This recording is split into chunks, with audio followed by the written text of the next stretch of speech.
Merci beaucoup. Merci pour votre accueil et merci d'être venu ce soir. Je suis ravi d'être avec vous. Très rapidement, j'ai déjà été présenté, hein, mais pour revenir sur le Laboria.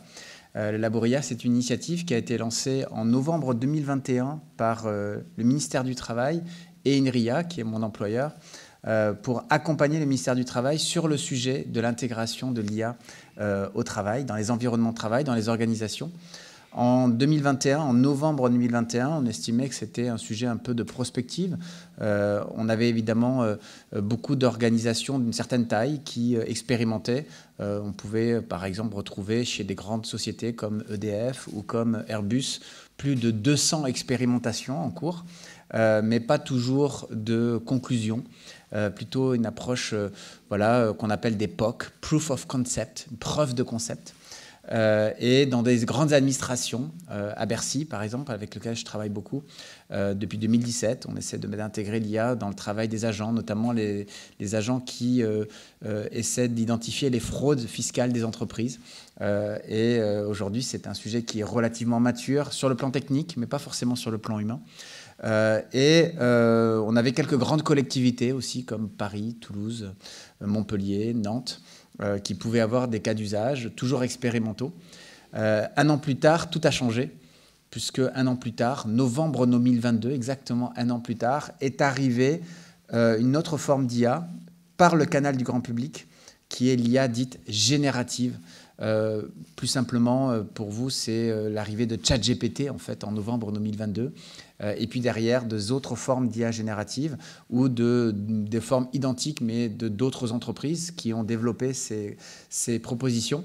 Et ça a complètement changé mon travail, ça a complètement changé le sujet de l'IA au travail aussi, mais j'y reviendrai. Je vais vous parler aussi d'éthique de l'IA. C'est aussi un sujet qu'on retrouve chez les employeurs, mais c'est aussi évidemment une préoccupation de société. Je pratique l'éthique de l'IA, je l'ai pratiquée en tant qu'enseignant pendant longtemps. J'ai enseigné des jeunes ingénieurs à réfléchir sur les sujets d'éthique de l'IA.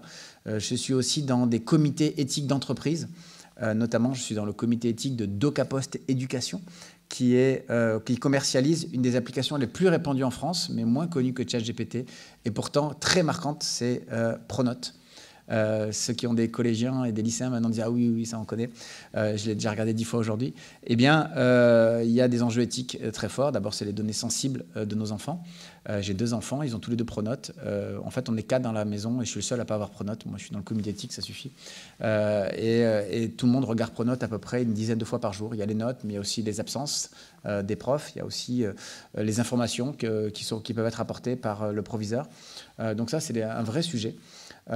Et puis, je suis aussi dans des comités éthiques ou des réflexions éthiques au niveau mondial pour essayer d'avoir une diplomatie mondiale sur l'IA. Vous savez que Paris a accueilli le sommet de l'IA il y a quelques semaines.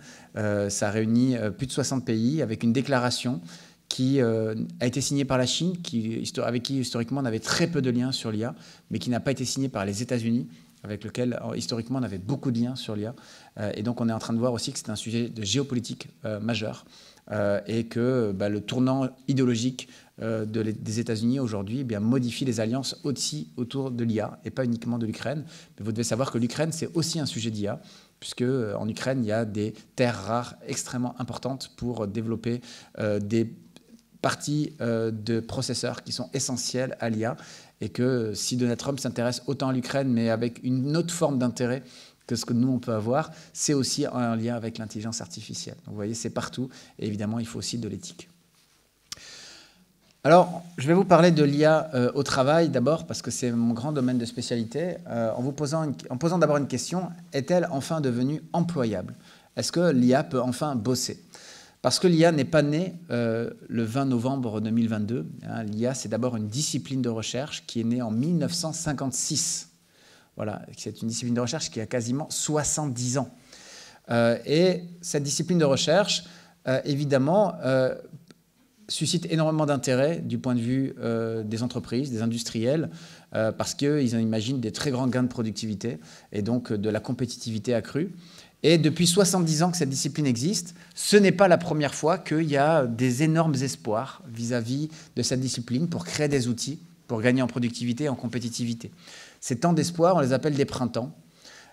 Et après ces temps de printemps qui ont duré une dizaine d'années, il y a eu des hivers, c'est-à-dire des moments de très grande déception et des moments où on n'avait plus le droit de parler de l'IA. Et donc ce n'est pas la première fois qu'on nous annonce que l'IA va énormément transformer le monde du travail et ça n'a pas toujours marché. Alors pourquoi ça n'a pas marché avant et pourquoi on pense que cette fois c'est la bonne? Celui qu'on peut inviter à notre discussion, c'est Herbert Simon. Herbert Simon est doublement intéressant pour notre discussion. Il fait partie des grands fondateurs de l'intelligence artificielle qui s'étaient réunis en 1956 pour créer cette discipline de recherche qui vise à rendre les machines capables de réaliser des tâches mentales de haut niveau. C'est-à-dire, c'est quoi une tâche mentale de haut niveau pour ces gens, pour ces chercheurs? Ce sont des facultés mentales qui nous rendent capables de résoudre des problèmes pour lesquels il n'y a pas de solution prédéfinie. Quand on a une solution prédéfinie, vous mettez en place une procédure. Soit c'est l'humain qui la suit, soit vous fabriquez une machine qui suit la procédure. Et si cette machine est un ordinateur, cette procédure, souvent, on l'appelle un algorithme. Un algorithme, c'est une succession d'instructions, une succession d'étapes qui décomposent une réflexion en une recette que l'on met dans une machine. Quand vous n'avez pas la recette, ça devient plus difficile. Et donc là, l'idée de l'IA, c'est de rendre les machines capables de résoudre ces tâches mentales de haut niveau. Eh bien, Herbert Simon, il est prix Alan Turing d'intelligence artificielle, ce qui est l'équivalent du prix Nobel en IA, parce qu'Alan Turing a été une personne très importante dans l'histoire de l'IA, mais il est aussi prix Nobel d'économie. Donc, il a quasiment 2 prix Nobel. Et donc, on peut se dire, s'il dit quelque chose, c'est qu'il doit avoir raison. Un prix Nobel, c'est bien, mais 2, waouh. Eh bien, lui, il a eu le prix Nobel d'économie pour ce qu'il appelle la théorie de la rationalité limitée. La théorie de la rationalité limitée, qu'est-ce que ça dit? Ça dit, la plupart du temps, dans les organisations, nous trouvons des solutions satisfaisantes à des problèmes qui n'ont pas de solution optimale.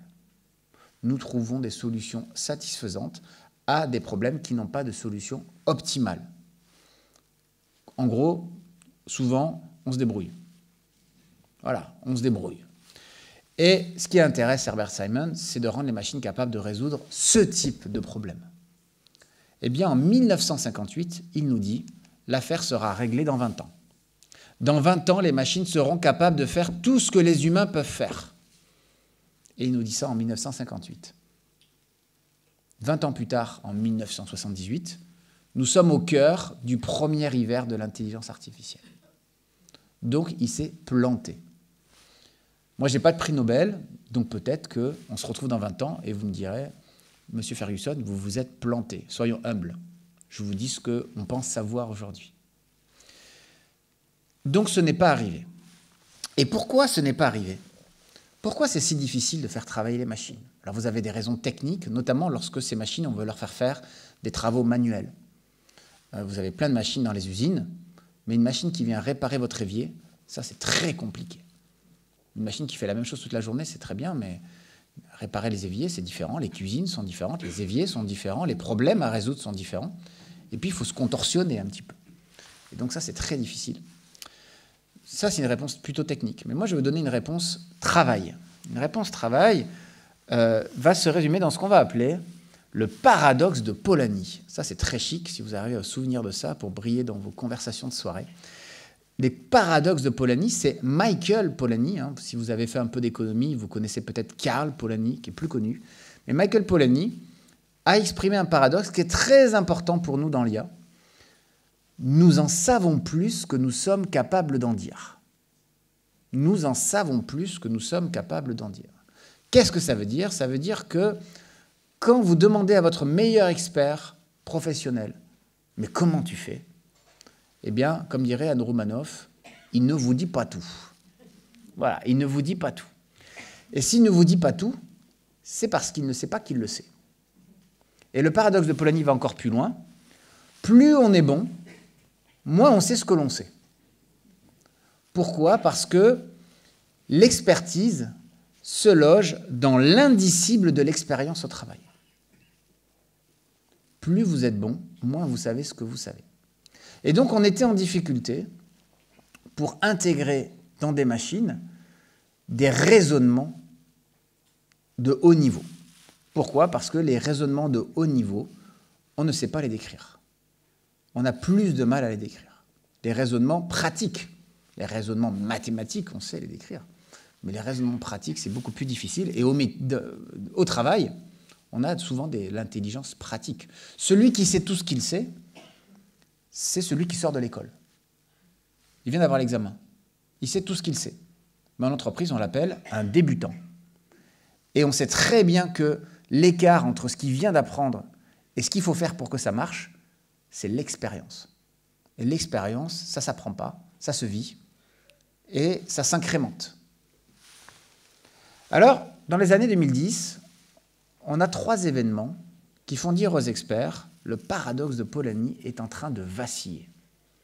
Il est en train d'être percé. » Premier événement, la Google Car. La Google Car utilise des concepts développés dans un cadre militaire. Et la Google Car, c'est plusieurs dizaines de milliers de kilomètres parcourus par une voiture, sans chauffeur. Or, la conduite d'un véhicule est l'exemple emblématique de Polanyi. Quand vous apprenez à conduire, vous êtes toujours en train de vous répéter des choses, des principes, des réflexes que vous n'avez pas. Et quand vous les oubliez, vous avez le moniteur ou la monitrice qui vous dit « Ah, regarde l'angle mort, regarde le truc ». Quand vous venez d'avoir votre permis, ça continue. Et puis petit à petit, vous conduisez sans réfléchir. Vous pouvez écouter la radio, vous pouvez avoir une conversation. Il paraît même qu'il y en a qui téléphonent. Et tout ça, vous le faites, vous réalisez des tâches extrêmement complexes, mais qui sont extrêmement simples pour vous. Vous avez incorporé l'intelligence de la conduite. Alors, quand il y a des situations un peu plus complexes, un trafic dense, une manifestation, un créneau un peu compliqué, là, on revient en mode réfléchir. Et là, j'éteins la radio. Voilà. Mais la plupart du temps, on peut faire des choses sans réfléchir. Deuxième événement, très médiatique, la victoire de Watson à Jeopardy. Watson, c'est le nom de l'IA star des années 2010, développé par IBM. Watson est le nom du fondateur d'IBM.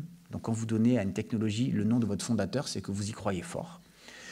Et Watson va battre 2 des plus grands joueurs de l'histoire de télé américain à Jeopardy, qui est un jeu que les moins de 40 ans ne peuvent pas connaître, puisqu'il avait plutôt... il s'est passé en France dans les années 90, présenté par... Vous l'avez, le présentateur? Regardez pas la télé, vous avez des conférences. Non, pas Donald Trump. Donald Trump, c'était The Firm. Philippe Risoli. Non, Philippe Risoli. C'est amusant comme jeu, c'est un jeu où c'est l'inverse de questions pour un champion. On vous donne les réponses, vous devez trouver les questions. Alors vous allez me dire, c'est pas surprenant qu'une machine ait toutes les connaissances. Mais ce qui est surprenant, c'est que Watson a réussi à battre ses joueurs en dialogue naturel, dans les conditions du direct. Et si vous n'avez pas vu Jeopardy, mais que vous avez vu Question pour un champion, eh bien vous savez que ces joueurs ont l'air d'être des machines. À peine le présentateur a envoyé 2-3 mots, clac, ils appuient. Nous, on est encore en train de turbiner. Et eux, paf, réflexe, ils ont connecté. Eh bien, Jeopardy, Watson bat ce type de joueur. Troisième événement beaucoup moins connu, mais beaucoup plus scientifique, le concours ImageNet, en 2012. Vous avez vu, ça va très vite, hein, 2010, 2011, 2012. Le concours ImageNet, c'est un concours de computer vision, c'est-à-dire de reconnaissance d'images par des ordinateurs. Trivialement, on a des jeux d'images, on sait ce qu'il y a dessus, on montre à une caméra et l'ordinateur doit dire ce qu'il y a dessus. Ça fait quelques années que ce concours existe et les performances de ce concours plafonnent à 27% d'erreurs. En 2012, une machine présentée par des étudiants qui sont accompagnés par Geoffrey Hinton, qui est le monsieur du milieu dans mes 3 images, qui vient d'avoir le prix Nobel de physique à la fin de l'année 2024 et qui fait partie des 3 parrains de l'IA moderne, comme on les appelle, avec Joshua Bengio, qui est le barbu, qui est canadien, et celui qui a des lunettes, Yann Lequin, qui est français, qui est le vice-président de Facebook, vice-président de Meta, directeur de la science. Et ces 3 personnes ont reçu le prix Alan Turing pour l'intelligence artificielle à la fin des années 2010, parce qu'ils ont continué à croire dans une technologie qu'on avait oubliée, parce qu'elle avait été condamnée par les fondateurs de l'IA. Et cette technologie, ce sont les réseaux de neurones, l'apprentissage profond. Eh bien, l'équipe pilotée par Geoffrey Hinton utilise cette technologie et ils terrassent la concurrence. Ils font 17% d'erreurs en moyenne. On passe de 27 à 17% l'année suivante Tout le monde fait du deep learning. Quel est le point commun entre ces 3 tâches? La machine a été capable de réaliser des tâches que nous ne sommes pas capables de décrire. La machine a été capable de réaliser des tâches que nous ne sommes pas capables de décrire. Et comment elle a fait? Elle a appris. Et elle a appris comment? Avec des données. Et ça, c'est quelque chose qui est nouveau. Nous avons des données grâce à Internet depuis les années 90. Nous avons le big data. Et le big data est un bon moyen pour les machines pour apprendre. Il y a d'autres moyens pour apprendre. Elle n'apprend pas toute seule, tout n'est pas automatisé, on y reviendra. Mais le big data permet à la machine d'apprendre plus vite. Quand vous n'êtes pas capable de décrire une action, mais que vous avez les données, eh bien, la machine est capable de trouver une recette pour résoudre le problème dont vous n'avez pas la recette. Apprendre à parler, on ne sait pas le modéliser. Vous saviez parler avant d'apprendre le français, pour ceux qui sont francophones. Vous saviez parler avant de connaître les règles du français. Vous avez appris le français avant d'apprendre la grammaire, l'orthographe et la conjugaison. Vous l'avez appris en écoutant vos parents, vos frères, vos sœurs. Vos parents vous ont un peu appris avec des mots, des images, mais tout ça n'est pas très théorique. La théorie, c'est la grammaire, c'est l'école. On apprend sa langue maternelle de bas en haut, de l'expérience vers la théorie. On apprend sa deuxième langue dans le sens inverse, et c'est beaucoup plus dur. Souvent, on apprend des verbes irréguliers, des conjugaisons, etc. Et puis après, on ne sait pas parler, parce qu'on n'a pas pratiqué. Le haut en bas est beaucoup plus dur que le bas en haut. Eh bien, l'IA apprend de cette façon-là, de bas en haut, des données vers la théorie. C'est ce qu'on a appelé la revanche des neurones.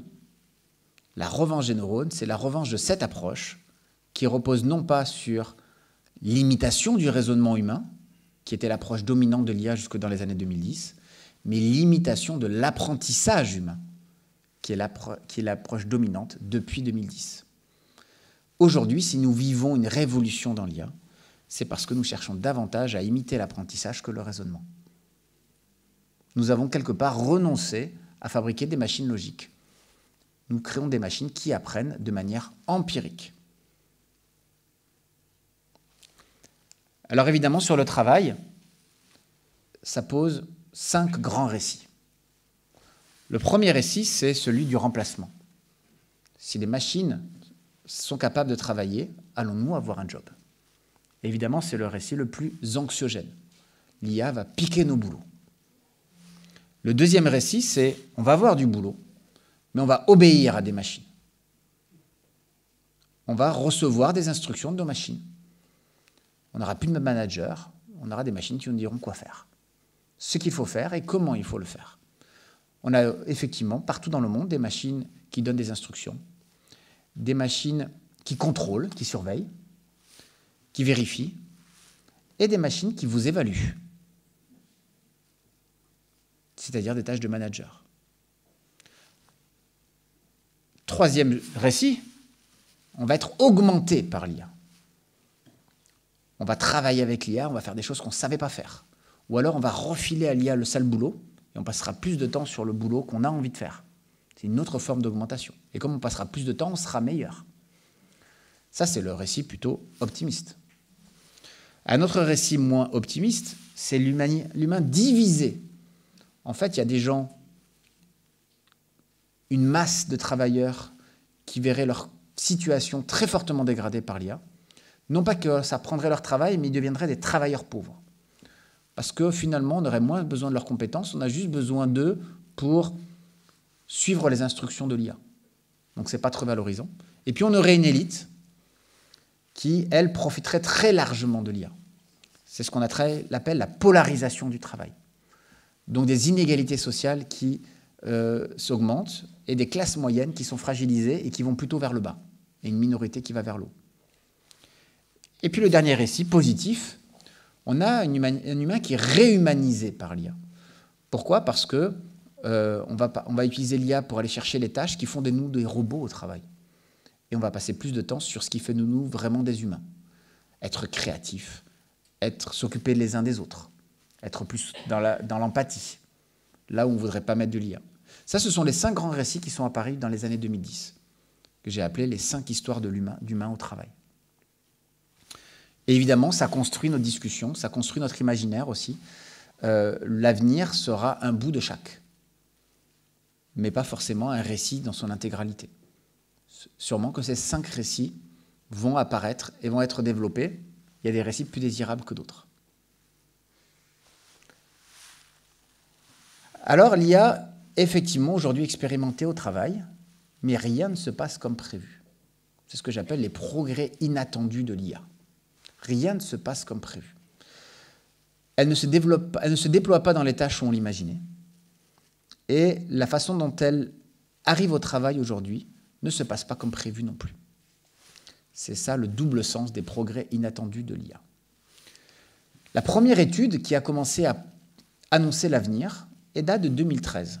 Donc on est très tôt dans notre séquence. 2010, Google Car. 2011, Watson. 2012, Concours ImageNet. 2013, un des articles les plus cités sur le futur du travail. Il est écrit par 2 économistes d'Oxford.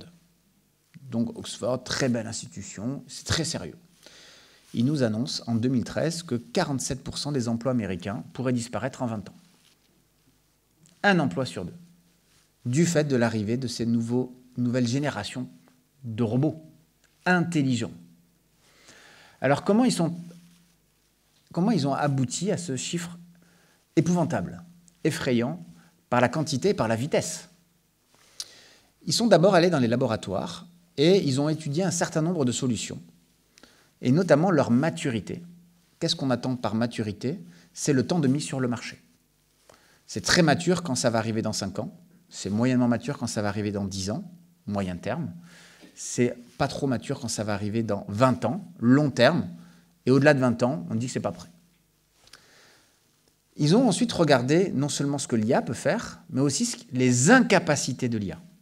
Ce que, selon eux, l'IA n'est pas capable de faire à un niveau professionnellement satisfaisant ou acceptable, techniquement et socialement, dans les 20 années à venir. Deuxième étape.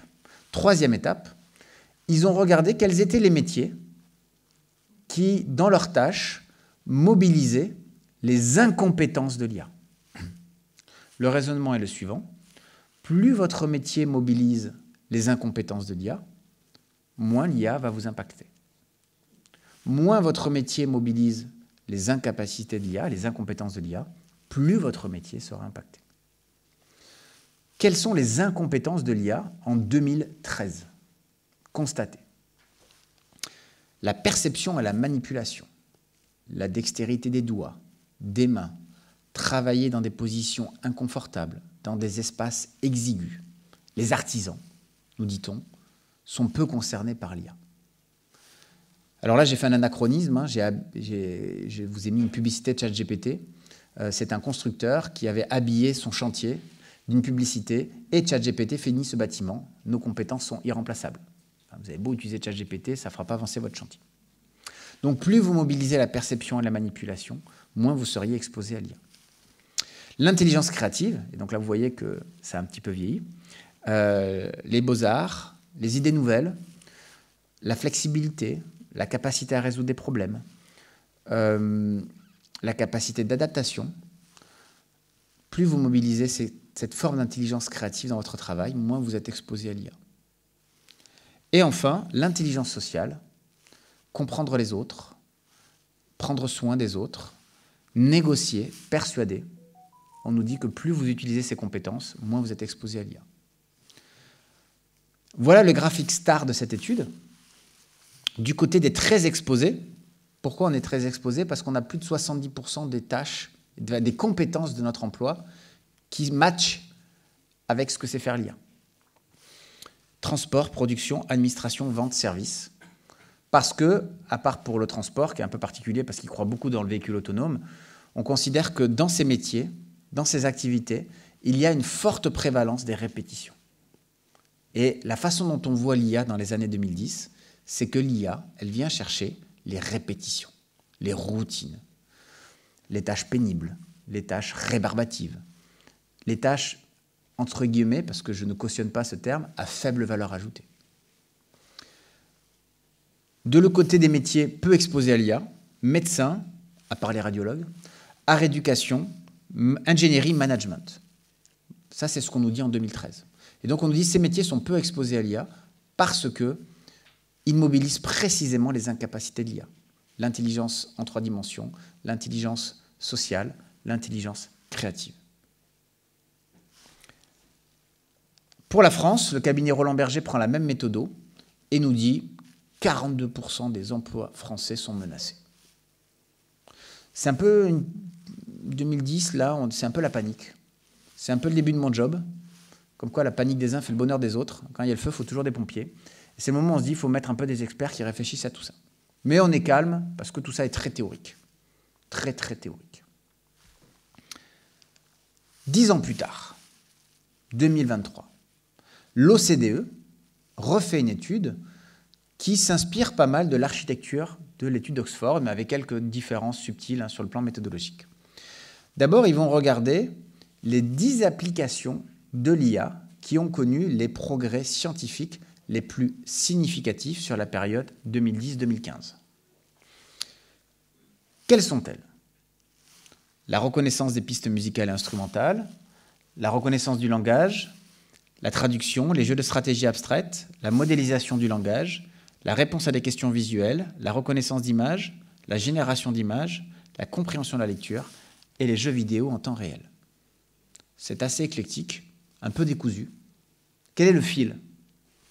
Eh bien, l'OCDE nous dit que l'IA a beaucoup, beaucoup progressé sur les tâches cognitives, de haut niveau, non répétitives.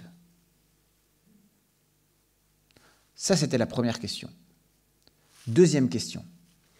Qu'est-ce que ça signifie en termes de compétences d'adulte? Là, l'OCDE ne va pas prendre la base honnête qu'avaient pris Frey et Osborne, mais une autre base de compétences sur les compétences mondiales des adultes qui s'appelle l'enquête PIAAC. Ça ressemble à de la nourriture sèche. L'enquête PIAAC est une enquête mondiale sur les compétences des adultes. Et donc, deuxième question, sur quelles compétences d'adultes l'IA a-t-elle le plus progressé sur la période 2010-2015? L'ordonnancement de l'information, c'est une compétence qui consiste à organiser l'information selon une règle que vous avez établie à l'avance, comme un tableau à double entrée par exemple. La mémorisation, et notamment la mémoire persistante, c'est celle qui permet le raisonnement. La vitesse de perception, c'est la capacité que vous avez à identifier des similitudes et des différences dans des informations et des données. La vitesse de structuration, c'est la vitesse avec laquelle, à l'intérieur d'un ensemble d'informations, vous identifiez des unités de sens, des unités logiques. La flexibilité de structuration, c'est la capacité que vous avez à identifier des unités de sens dans des informations qui sont masquées par des données distrayantes, qui n'ont rien à voir avec votre sujet. Voilà les 5 compétences d'adultes sur lesquelles l'IA a le plus progressé. Troisième question, sur quelles compétences d'adultes l'IA a-t-elle le moins progressé sur cette même période? La stabilité main-bras, la résistance, la force statique, la force dynamique et la force du tronc. L'IA a beaucoup progressé là, dans l'abstraction. Elle a un peu progressé sur le corps, la robotisation, mais elle a très peu progressé dans l'articulation de la pensée et du corps. On ne sait toujours pas faire une IA qui remplace le plombier. On sait aider le plombier sur sa partie gestion d'entreprise, mais pour remplacer le joint, c'est compliqué. Première question sur quelle compétence, première question sur quelle application l'IA a-t-elle le plus progressé? Deuxième question, sur quelles compétences d'adulte a-t-elle le plus progressé? Troisième question, sur quelles compétences d'adulte a-t-elle le moins progressé? Dernière question, quels sont les métiers qui mobilisent le plus les compétences sur lesquelles l'IA a le plus progressé? Eh bien, l'OCDE nous dit que les 3 métiers les plus exposés à l'IA théoriquement, manager, directeurs généraux et ingénieurs. Et là, c'est le moment où les gens qui ont commandé ma conférence dans les grandes boîtes, ça climatise un peu la salle. Parce que généralement, leur commande, c'est « aidez-nous à accompagner nos collaborateurs vers cette transformation ». Et après cette diapositive, c'est « aidez-nous ». C'est toujours intéressant quand les dirigeants se considèrent comme faisant partie du « nous » du collectif de travail. Hein?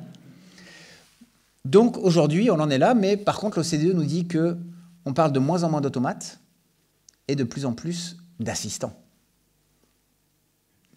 Ce qui change les choses, c'est plus de l'automatisation, c'est de l'assistant sur des tâches complexes et non plus forcément de l'automatisation de tâches simples. Alors l'automatisation de tâches simples continue à exister. Encore faut-il être d'accord sur ce que c'est une tâche simple. Et c'est pas facile une tâche simple. C'est pas facile de faire simple. Et de l'autre, on a aujourd'hui ces assistants sur des tâches complexes. Et ça, c'est un sujet qui monte, notamment avec l'arrivée de l'IA générative. Donc l'IA générative, c'est celle dont on parle le plus et qui explique pourquoi aujourd'hui on ne fait que parler d'IA tout le temps. Et ça vous énerve.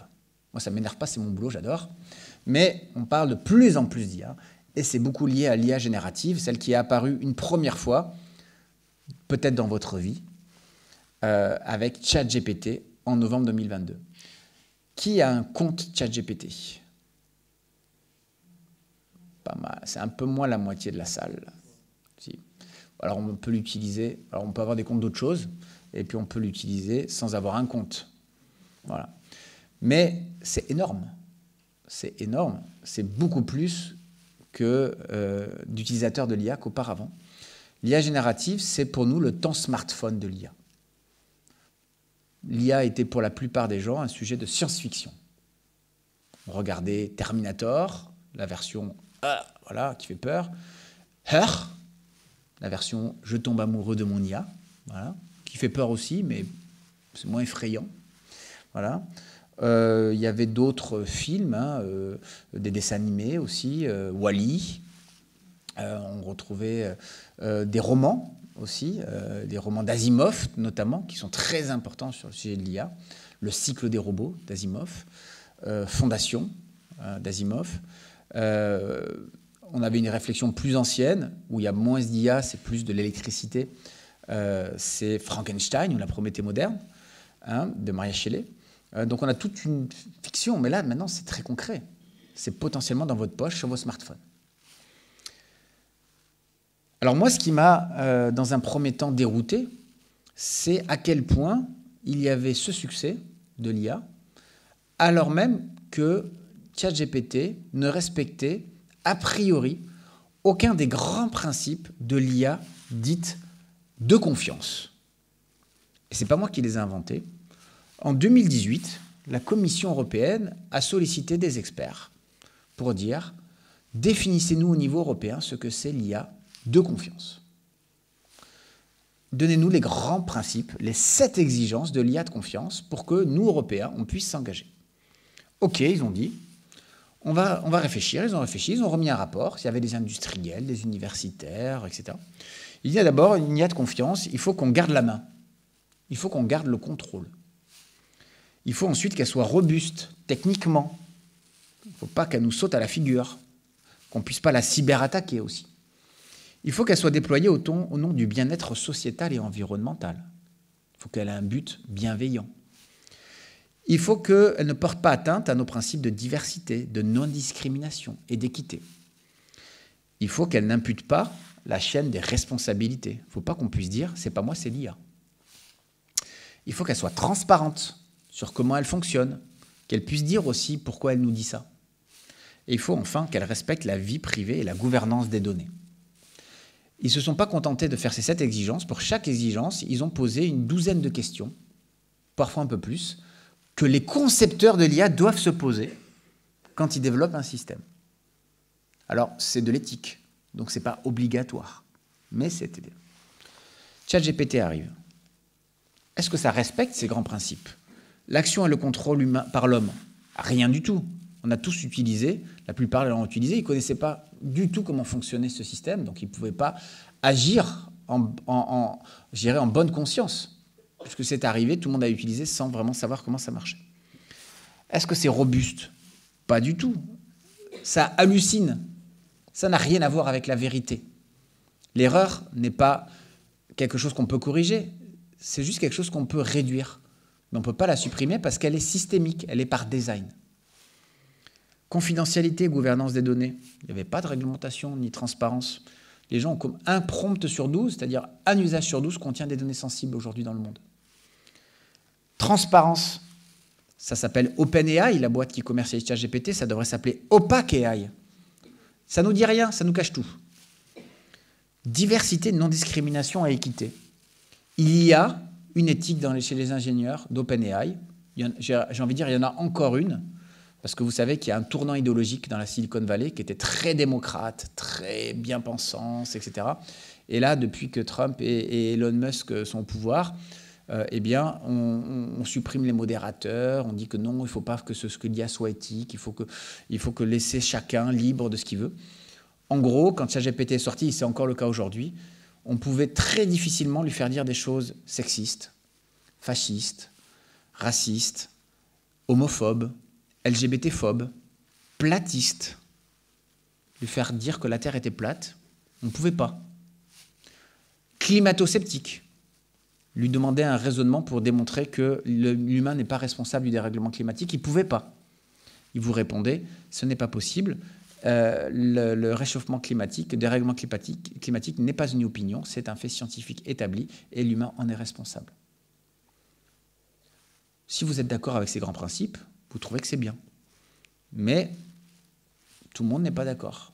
Donc tout ça montre que derrière chaque modèle de langage, il y a une idéologie. Ça ne vous pose pas de problème quand vous êtes d'accord avec. Mais tout le monde n'est pas d'accord avec. D'ailleurs, Elon Musk est sorti de ChatGPT pour créer Grok, qui lui apprend à partir de X. Et il est beaucoup plus libre.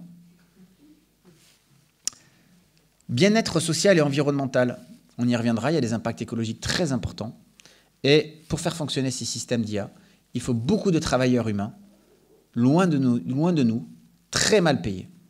Vous avez peut-être vu récemment le film sur France 2 sur les travailleurs du clic, les digital labor. Il faut, pour l'IA, créer énormément d'emplois, mais ce ne sont pas des bons emplois. Et enfin, la responsabilité. OpenAI n'assume aucune responsabilité. Voilà, il le dit de temps en temps, quand il voit que c'est un sujet grave, eh bien, il vous dit « Oui, mais allez vérifier quand même, parce que moi, j'assume aucune responsabilité. » Et si vous lui demandez, il dira non. D'ailleurs, Sam Altman, le créateur de ChatGPT et d'OpenAI, a dit « Je suis la personne qui a le moins confiance au monde dans ChatGPT. » Manière de dire « Je vous ai prévenu, maintenant, c'est vous vous débrouillez. » Quel étrange leadership technologique. Moi, je suis venu en avion ce matin de Toulouse. Je suis très content que le pilote n'ait pas dit « Je suis la personne au monde qui a le moins confiance dans cet avion. » Parce que là, je me barre. Voilà. Et je suis très content que ce ne soit pas ma responsabilité que le vol se passe bien. Eh bien là, on a un leadership technologique qui dit « Moi, je m'en lave les mains. Je n'ai pas confiance. C'est votre responsabilité. » Voilà qui est nouveau. Mais ça, on ne le sait pas. Alors ça hallucine. Et la première hallucination connue, ça a été quand on a demandé à ChatGPT de distinguer les œufs de poule et les œufs de vache. Et il a dit « C'est facile, les œufs de vache sont plus gros.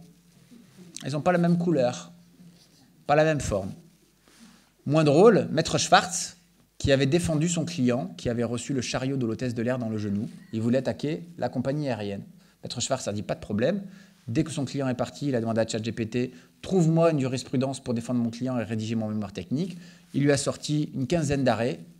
Il a envoyé ça au juge. Le juge, 2 jours plus tard, le convoque. « Maître, 7 arrêts n'ont jamais existé. N'ont jamais été formulés. Vous avez 5 000 $ d'amende, vous avez fait perdre notre temps. » Il a dit « Autant pour moi. Je ne pensais pas que ça ne disait pas la vérité. » Et puis, comme les cordonniers sont les plus mal chaussés, eh bien, il m'est arrivé, dans certains de mes PowerPoint, j'utilise l'IA pour les PowerPoint, pas mal, de laisser passer quelques hallucinations. Et là, vous voyez, peut-être pas, je ne sais pas si vous la voyez, vous avez un monsieur autour de cette table qui a une chaussure blanche, une chaussure noire. Bon, on va dire que c'est un look, hein. Mais une femme à 3 jambes, c'est moins souvent. Hein, vous voyez, là, il y a une femme à 3 jambes. Bon, on ne le voit pas trop, parce que finalement, on regarde un peu les choses au global, et dans les détails, on a plus de mal. Mais voilà, l'IA hallucine. Elle hallucine, mais pourtant, c'est une accélération très forte de l'IA. 2 mois pour atteindre les 100 millions d'utilisateurs. Aujourd'hui, avant l'IA générative, on estimait que moins de 1% des travailleurs français avaient utilisé l'IA au travail. Aujourd'hui, on pense que c'est 50% qui l'ont au moins essayé une fois. Donc ça, c'est très important. Quand vous passez de moins de 1% à 50%, c'est énorme. Sauf que ça ne se passe pas exactement comme avant. Le moins de 1%, c'était exclusivement des initiatives d'employeurs. Le 50%, ce sont plus largement des initiatives d'employés. Aujourd'hui, la réalité de l'IA au travail, ce sont des employés qui utilisent une technologie qui ne vient pas de leur employeur et qui le font en cachette, en loose day, comme diraient mes enfants. Aujourd'hui, nous sommes dans l'ère du shadow AI. On utilise l'IA dans l'ombre. L'IA est partout, mais peu de gens le savent parce qu'on ne le dit pas. Et qu'est-ce qu'on fait? Alors oui, on cherche à gagner en productivité. Oui, on cherche à réaliser des tâches répétitives, mais regardez, créativité, innovation, inspiration, des tâches proprement humaines, véritablement celles qu'en 2013, on disait ça échappe à la machine.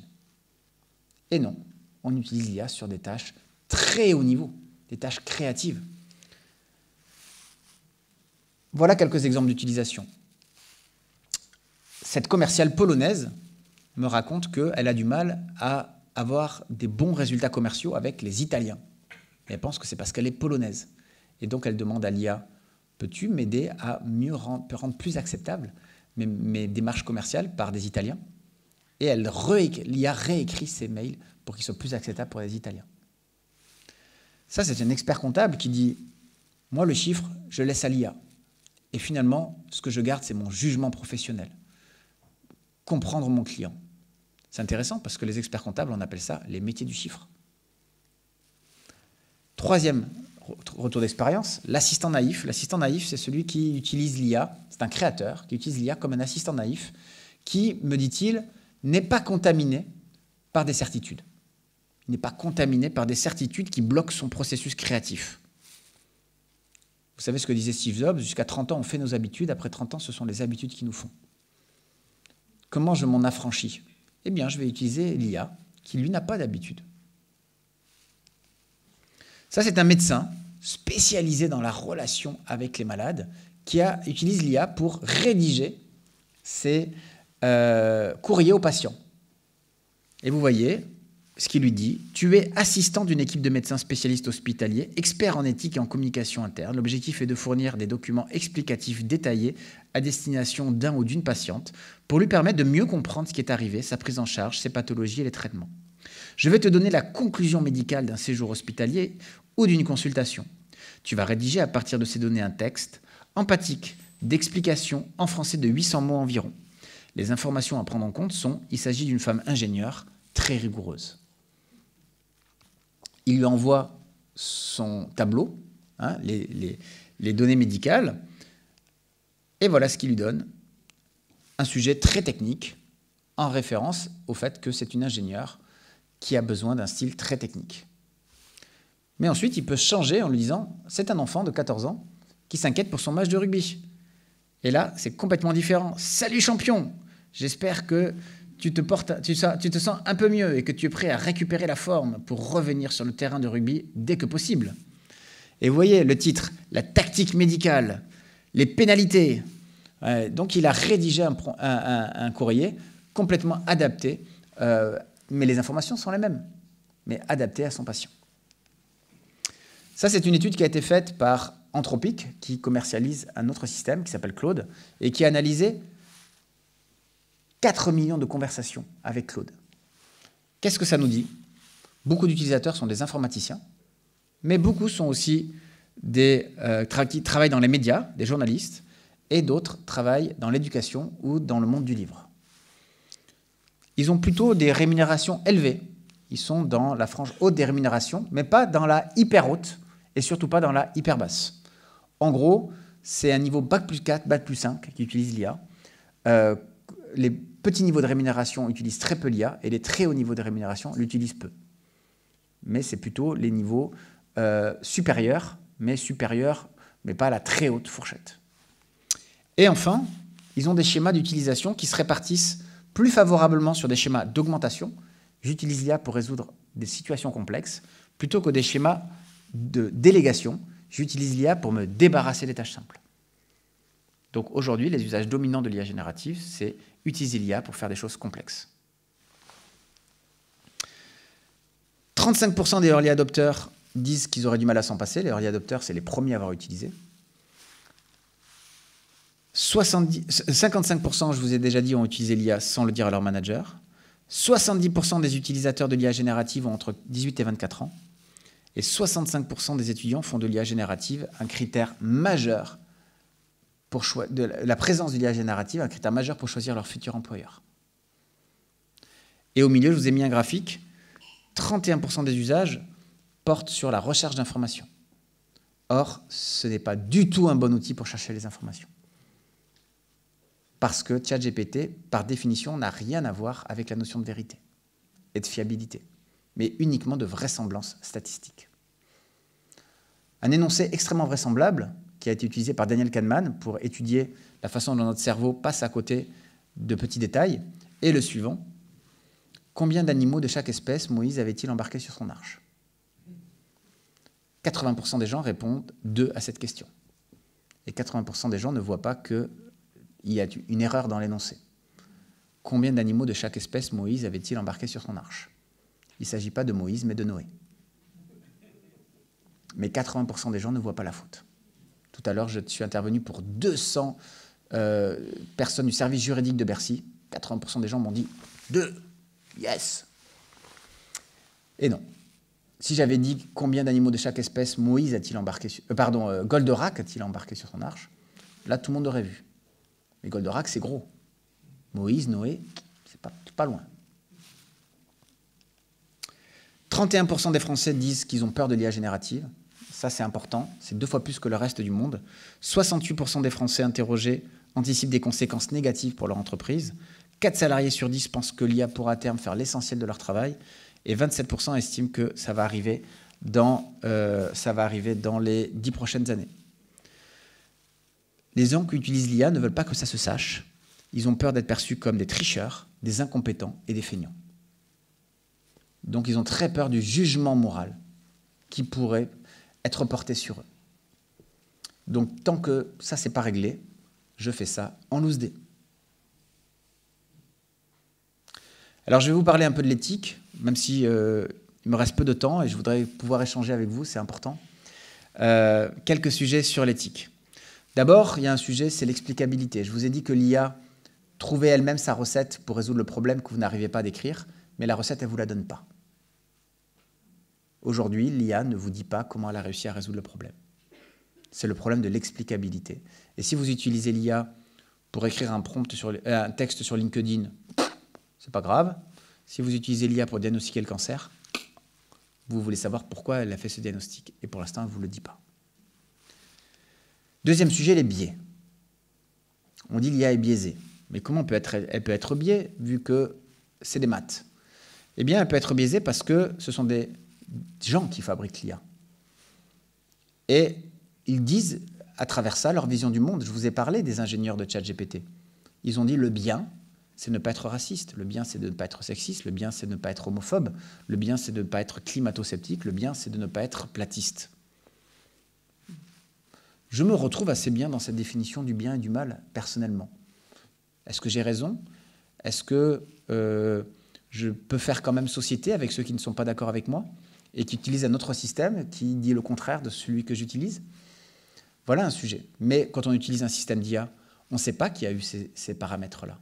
On ne sait pas qu'on a paramétré ce système pour qu'il évite de dire un certain nombre de choses.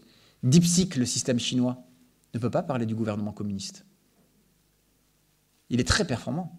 Et quand vous commencez à lui parler d'un certain nombre de choses pas très, très glorieuses dans l'histoire de la Chine, il dit « Oh, je ne suis pas là pour faire la guerre, moi je suis là pour être bienveillant, je suis là pour... Je ne cherche pas de problème, moi. Je ne cherche pas les problèmes. » Donc ça, c'est ce qu'on appelle les biais explicites qui reposent sur la vision du monde des gens qui conçoivent le système d'IA. Il y a aussi les biais implicites. Les biais implicites sont ceux qui sont dans la base de données d'entraînement. Si vous, dans la base de données, c'est le passé. Si le passé reflète nos biais à nous, eh bien, il reproduit ces biais.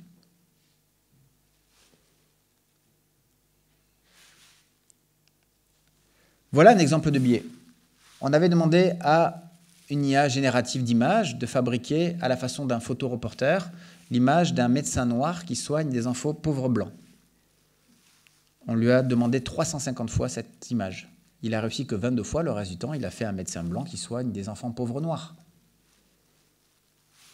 Et puis on a demandé aussi de faire des hôpitaux africains, avec des médecins qui travaillent. On a fait des enfants déguisés en africains avec une girafe.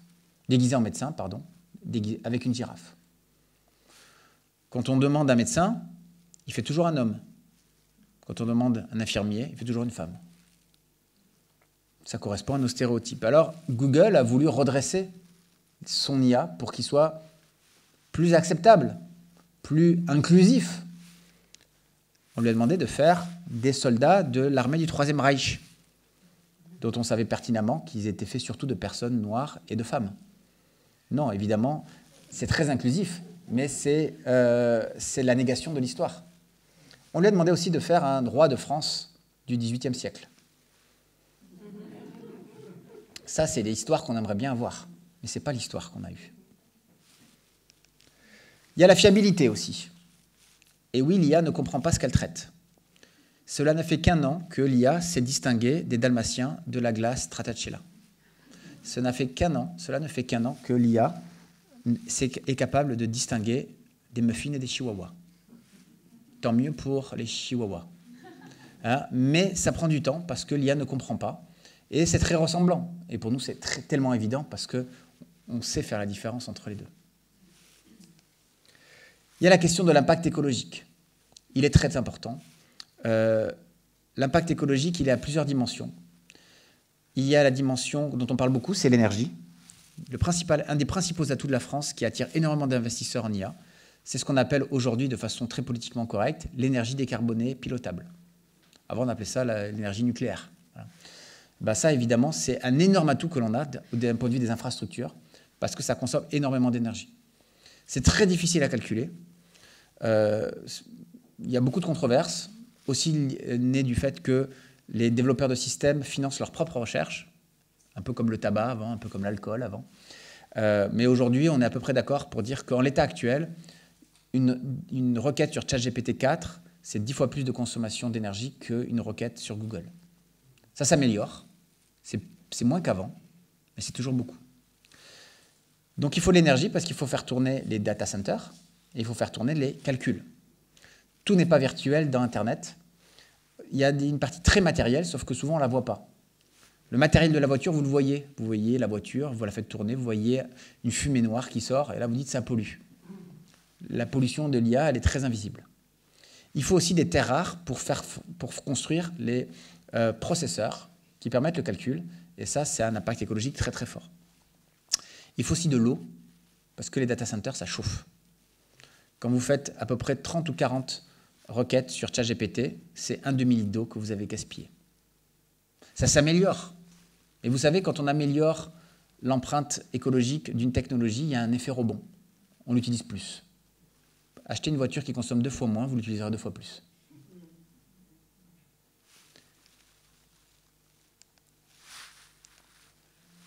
Je vous ai parlé qu'il fallait beaucoup d'humains. Je vous ai dit qu'il fallait beaucoup d'humains pour faire fonctionner l'IA. Et en 2023, un article de Times a montré que les travailleurs humains qui ont nettoyé les bases de données de ChatGPT étaient au Kenya. Et au Kenya, eh bien, ils faisaient en sorte que ces travailleurs humains, que nous, on n'ait pas les bad buzz, les horreurs que pourrait sortir ChatGPT. Ce sont des formes de modérateurs.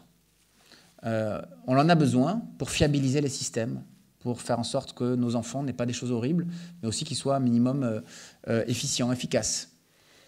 Pour l'instant, l'IA a créé 500 millions d'emplois. Mais une toute partie, c'est des emplois comme les miens, des ingénieurs, des gens reconnus socialement, bien payés, qu'on invite pour faire des conférences. C'est vachement bien d'être expert de l'IA, je le reconnais.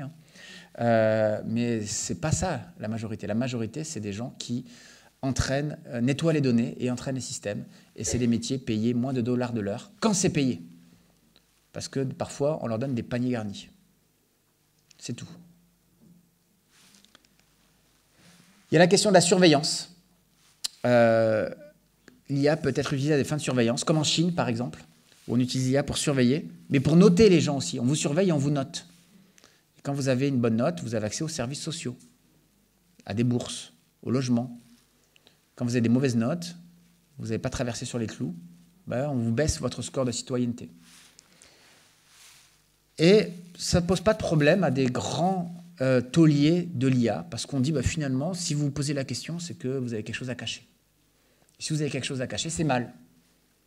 Donc avant de vous dire c'est pas bien que l'IA me surveille, demandez-vous pourquoi vous ne voulez pas qu'on vous surveille. Mais là-dessus, vous avez un célèbre lanceur d'alerte, c'est Eric Snowden, qui dit « Dire je me moque du droit, dire je ne me préoccupe pas qu'on me surveille parce que je n'ai rien à cacher, cela revient à dire je me moque de la liberté d'expression parce que je n'ai rien à dire. » Ce n'est pas parce que vous n'avez rien à cacher que vous ne devez pas protéger le fait de pouvoir cacher quelque chose. C'est votre droit le plus strict de pouvoir cacher des choses. De la même manière que peut-être que vous n'avez rien à dire au monde, mais ce n'est pas pour autant que vous ne voulez pas protéger la liberté d'expression. Vous savez que les Jeux Olympiques ont été, à Paris notamment, une expérience augmentée de la surveillance, avec de l'usage de l'IA pour la surveillance. Alors, en Europe, on n'a pas le droit de reconnaître les gens, sauf en cas de menace terroriste. Et en fait, on n'a pas reconnu des gens, mais des comportements à risque, des situations à risque. Et voilà les 8 cas d'usage sur lesquels que les IA devaient pouvoir reconnaître pour avoir un marché durant les Jeux Olympiques. Présence d'objets abandonnés, présence ou d'utilisation d'armes, non-respect par une personne ou un véhicule du sens de la circulation commun, franchissement en présence d'une personne ou d'un véhicule dans une zone interdite ou sensible, présence d'une personne au sol à la suite d'une chute, mouvement de foule, densité trop importante de personnes, départ de feu. L'IA devait apprendre à reconnaître ces situations-là, mais de façon massive. C'est ça qui a changé. Ça, c'est le Big Brother, mais vous avez aussi le Little Mover. Little Mover, c'est vous amener à prendre des décisions tout en maintenant l'illusion du libre arbitre. On appelle ça des nudges. Bientôt, Laurence de Villers va venir ici, et c'est une spécialiste des nudges. C'est comment, par une petite pichenette, on vous amène à prendre une décision que vous n'auriez pas prise si on ne vous avait pas amené à cette structure de choix. Et à travers ça, eh bien, comment on fait? L'IA prend des données sur vous, va vous recommander des choses, va vous modéliser pour ensuite vous modeler. Donc on va vous mesurer et on a tout un tas d'objets connectés. J'en porte un à mon poignet, j'ai une montre connectée. Cette montre connectée, de temps en temps, peut me dire « faites plus de sport ». Elle dit « faites plus de sport par rapport à mon activité et par rapport à ce que quelqu'un de mon âge, de ma corpulence, etc. devrait faire ». Donc ces conseils consistent à modeler mes pratiques, à me dire ce que je dois faire. Et je ne dis pas que ça ne m'est jamais arrivé de ne pas marcher pendant 2 minutes dans ma chambre juste pour atteindre les 10 000 pas par jour. Je ne dis pas qu'on ne l'a pas tous fait, mais je pense qu'on est plus qu'à le dire. Je fais mon coming out, j'ai déjà fait ça. Voilà. J'ai déjà marché autour de mon lit pour faire mes 10 000 pas. Donc j'ai été modelé d'une certaine façon par les algorithmes. Il y a le sujet de l'anthropomorphisme aussi, qui est un sujet éthique important. Là, Laurence de Villers est aussi très pertinente là-dessus. Ça, c'est un avis qu'elle a contribué à réaliser pour dire qu'il fallait, par exemple, éviter de donner des noms à l'IA. Parce que quand on donne des noms à une machine, eh bien, on modifie le rapport que l'on a à nos machines. Et quelque chose qui a été pas mal vu, c'est qu'on donne des noms en fonction de la genrification antérieure de la tâche. C'est-à-dire que quand vous avez des tâches qui sont faites plutôt par des femmes, eh bien, on donne des noms de femmes. Voilà. Et quand on a des choses faites par des hommes, on leur donne des noms d'hommes. Et en fait, en faisant ça, on contribue à renforcer les stéréotypes sociaux. Et ça, c'est l'UNESCO qui avait développé un rapport qui s'appelle « Je rougirais si je le pouvais ». « Je rougirais si je le pouvais », c'est ce que disait Siri dans les années 2016, quand vous la traitez de, je ne peux pas le dire, la pire insulte misogyne que vous pouvez imaginer. Que disait Siri? « Je rougirais si je le pouvais ». C'est-à-dire exactement la répartie de l'assistante docile et drôle, fantasmée par les plus gros misogynes. Et donc, le rapport se posait la question de la façon dont nos interactions répétées avec ces assistants, qui sont souvent des assistantes, Siri, Alessia, eh bien, pouvaient conforter nos stéréotypes sociaux, notamment chez les enfants, qui pouvaient avoir des interactions répétées. Là-dessus, l'Union européenne, et je terminerai là-dessus, nous dit tous ces sujets sont importants, mais il y a des sujets plus graves. Le sujet plus grave, c'est que pendant que nous, on est en train de discuter de sujets éthiques, les Chinois et les Américains font du business. Et donc le risque, c'est que nous, on soit les champions de l'éthique, mais qu'on soit obligé d'acheter des solutions qui ne sont pas les nôtres. Et si on met de l'IA dans toute notre économie et dans toute notre démocratie, eh bien, on va perdre en souveraineté. on sera contrôlé par les autres. Et donc c'est ça qui est grave, bien plus que tout ce que je viens de vous raconter. Pourquoi? Parce que l'IA, c'est ce qui va déterminer la compétitivité. Les impacts de l'IA, nous dit le rapport, et les gens qui défendent cette idée-là, sont beaucoup plus positifs qu'on le croit.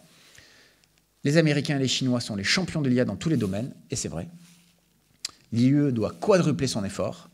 L'Union européenne est le champion de la régulation et la dernière puissance de l'innovation, alors même que c'est une lutte pour la survie. Donc vous voyez, ça contraste énormément avec tout ce que je viens de vous dire, qui aurait plutôt tendance à dire « mollo, ralentissons ». Eh bien, eux, ils nous disent qu'il faut accélérer.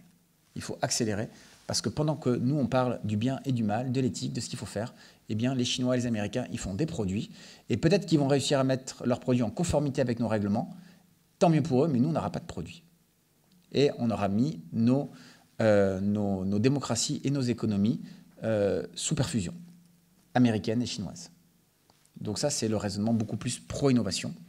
Là-dessus, il y a eu un règlement IA, et je terminerai là-dessus, qui s'est posé des questions sur comment on devait réglementer, non pas des technologies, mais des usages.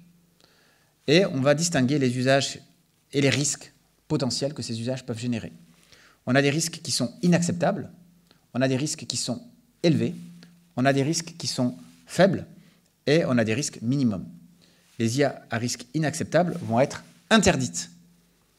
Manipuler les émotions, évaluer les gens en les surveillant, comme à la Chine. Le crédit social interdit. Ça, c'est rentré dans le droit français il y a un mois. Aujourd'hui, nous sommes en train de réfléchir, alors c'est un règlement européen et chaque pays l'adapte à son droit. Aujourd'hui, nous sommes en train de réfléchir sur les IA à haut risque. Une IA à haut risque, c'est une IA qui porte atteinte potentiellement à l'intégrité physique ou à l'intégrité morale. L'intégrité physique, c'est mourir ou avoir un mauvais diagnostic médical, par exemple une IA qui diagnostique le cancer, ou l'intégrité morale, une IA qui juge votre divorce ou qui décide si votre enfant peut faire médecine, ou qui décide si vous pouvez avoir le job ou des papiers. Ça, ce sont des IA à haut risque, et ces IA à haut risque vont avoir un cahier des charges extrêmement rigoureux. Après, vous avez les IA à faible risque, comme les chatbots, ou comme les détections ou les deepfakes, hein, les productions d'informations fausses, dont on dit qu'il y a une obligation de transparence, obligation de dire cette information a été produite par l'IA. Et après, vous avez les IA à risque minimum qui ne sont pas considérés par le règlement. Ça, c'était l'état du projet de loi qui avait été fait en avril 2021. ChatGPT arrive et les eurodéputés se demandent, ChatGPT et les modèles d'IA générative ne sont pas des IA qui doivent être portés comme des IA à haut risque d'entrée de jeu. Pourquoi? Parce que d'une part, ils peuvent faciliter la production de fausses informations, de fausses images. Vous avez peut-être vu Emmanuel Macron, gilet jaune, Donald Trump qui se fait arrêter, le pape avec une magnifique doudoune. Eh bien, tout ça est faux, mais on a beaucoup de mal à l'identifier. Et puis, on peut aussi développer des cyberattaques beaucoup plus simplement. On peut tous devenir des hackers, des cybercriminels avec l'IA. Et donc, ils vont dire, les eurodéputés, il faut absolument placer les IA génératives, par définition, sans considérer leur usage, d'entrée de jeu dans les IA à haut risque. Parce qu'elles font porter des risques systémiques, globaux. Et là, vous avez les pro-innovations qui ont dit, si on fait ça, on va forcément perdre notre capacité à développer nos propres systèmes en Europe. C'est surtout les Français qui ont dit ça, et les Allemands, et un peu les Italiens. Et donc, ils ont tout fait pour éviter ça, mais ils n'ont pas réussi. Et donc, aujourd'hui, l'IA générative, globalement, est classée dans les IA à haut risque. Sauf que maintenant, on est en train de discuter sur comment on va l'appliquer dans le droit français, et les pro-innovations font tout pour avoir une interprétation minimaliste de ce risque-là. Est-ce qu'ils ont raison? Est-ce que le principal risque, c'est de ne pas être... c'est d'être dépendant de puissances étrangères? Ou est-ce que le risque, c'est tout ce que je viens de vous raconter? Je n'ai pas la réponse, mais vous, maintenant, vous avez les éléments pour réfléchir. Merci de votre attention, et puis maintenant, je suis à votre écoute pour la question.